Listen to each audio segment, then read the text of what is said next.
In near future, this was planned to the sir ki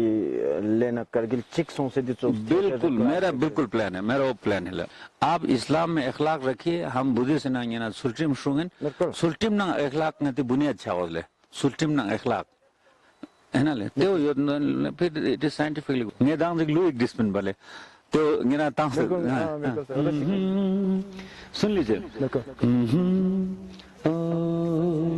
लेनंग Kargil चिक चिकी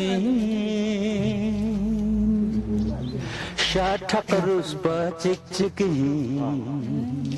वाले नंग करगिल चिक चिकी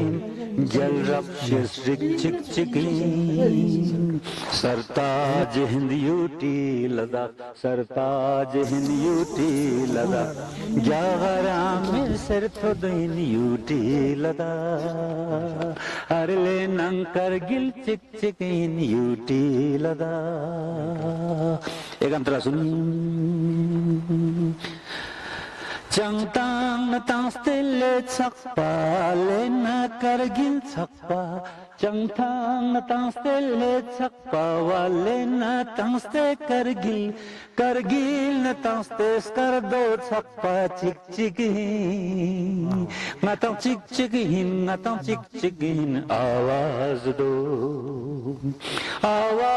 दो हम एक है ले और करगिल एक है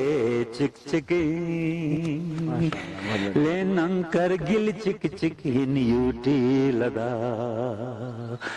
ग्यालो ग्यालो क्या कर जय जय हिंद हो। लेकिन इसमें एक मेलेडी है एक इसमें मिठास है मतलब we are same blood so मतलब ये ना कल्चरली लेन करगिल ये ना कल्चरली शनाख्त को स्ट्रॉन्ग करना है। पॉलिटिकली मैं नहीं कर सकता हूँ ना दोनों को बीजेपी बना सकता हूँ ना एनसी बना सकता हूँ और वो मेरा एजेंडा नहीं है। मेरा एजेंडा है इंसानियत और आपकी जहनियत ले सो ngata थे ना ग्रोथ है ना we can be a real model in the world.